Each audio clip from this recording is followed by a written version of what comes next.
लूमली नाम के गांव में महिपाल नाम का युवक रहता था। वो मैकेनिकल इंजीनियरिंग पढ़ने के बावजूद लोगों की सेवा करने के लिए उसी गांव में रुक गया।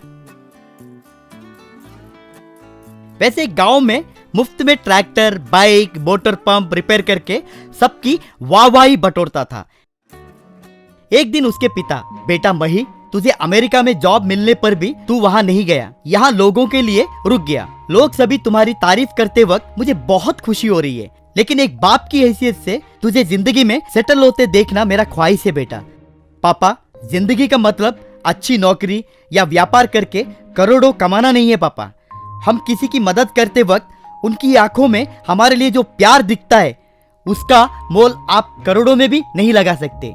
हमें अगर पैसे चाहिए तो वो खुद ब खुद हमारे पास आएगा। हम उसके पीछे भागने से वो कभी हमें नहीं मिलेगा।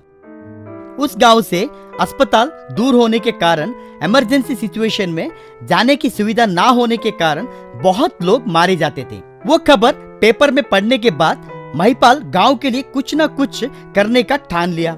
उस गांव में पशुपति नाम का धनवान एक बहुत बड़ी प्राइवेट हॉस्पिटल बनवाया।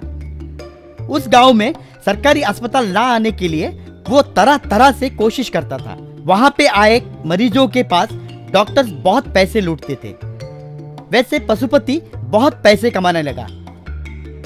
एक दिन महिपाल एक एम्बुलेंस को लेकर गांव में आया। मित्रों, आज के बाद अगर इस गांव में कोई भी बीमार पड़ा तो मुझे याद करना। फोन लगाते ही मैं तुरंत आ जाऊंगा। दिन रात चाहे कोई भी समय हो, मुझे फोन करने पर मैं इस एम्बुलेंस की मदद से सरकारी अस्पताल लेकर जाऊंगा। वहां आपको 1 रुपए खर्च हुए बिना चिकित्सा करेंगे। आज के बाद आप लोगों को प्राइवेट अस्पताल जाने की कोई जरूरत नहीं है। वैसे महिपाल बीमार पड़े लोगों को उसके एम्बुलेंस में सरकारी अस्पताल ले जाना शुरू किया। पशुपति की अस्पताल की आमदनी गिरने की वजह से वो बहुत गुस्सा हो गया।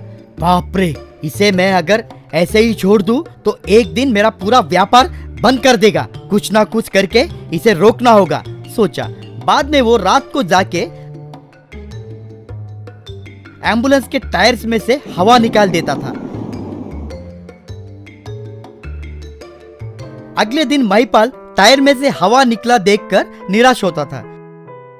एक दिन एक आदमी आकर, अय्यो, सुबह तुम एम्बुलेंस लेकर आते तो वो बेचारा आदमी बच जाता। बैलगाड़ी में उसे लेकर जाते वक्त बीच रास्ते में उसकी जान चली गई। तो वो बात सुनकर महिपाल को बहुत बुरा लगा। वैसे रोज पशुपति आकर टायर की हवा निकालना, इंजन वायर्स को निकालना, वैसे कुछ ना कुछ गंदी हरकतें करते रहता था। उससे रोज एम्बुलेंस के साथ कोई ना कोई समस्या आने से महिपाल, छी छी, क्या है ये, रोज कुछ ना कुछ हो रहा है। ऐसा अगर हुआ तो बहुत सारे मरीज मरने का संभावना है। उपाय कुछ ना कुछ सोचना होगा, सोचा।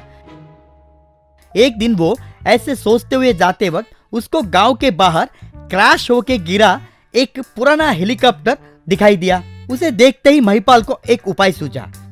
तुरंत उसके एम्बुलेंस में वहां पे आके दोस्तों की मदद से हेलीकॉप्टर के प्रोपेलर टायर्स को अलग करके बहुत मुश्किल से एम्बुलेंस में फिट किया। बहुत कठिनाई से वो एम्बुलेंस हेलीकॉप्टर तैयार किया।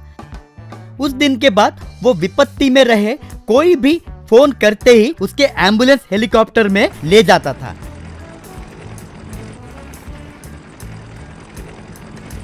वैसे वो हेलीकॉप्टर में रोज मरीजों को लेके उनकी जान बचाता था।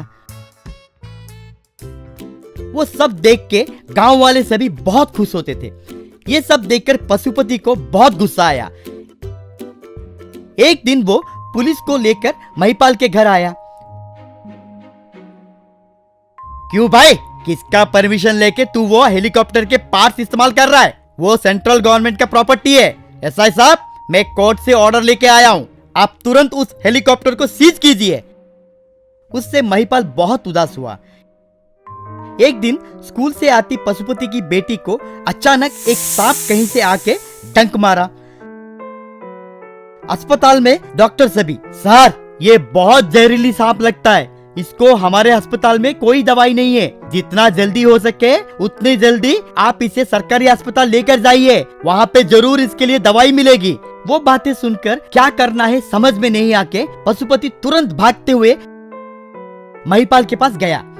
घटी सारी बातें कहकर, महिपाल मैंने बहुत बड़ा पाप किया, मैं तुम्हारे आगे हाथ जोड़ता हूँ, मेरी बेटी की जान बचाओ कहकर उसे प्रणाम किया। वैसे महिपाल बच्ची को लेकर तुरंत हेलीकॉप्टर में उड़ के गया।